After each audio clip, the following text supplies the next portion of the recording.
কাঁদতে আসিনি, ফাঁসির দাবি নিয়ে এসেছি। মাহবুবুল আলম চৌধুরী।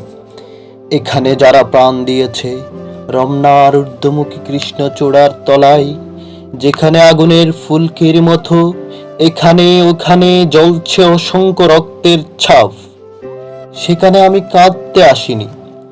আজ আমি সুখে বিহ্বল নই, আজ আমি ক্রোধে উন্মত্ত নই, আজ আমি প্রতিজ্ঞায় অবিচল।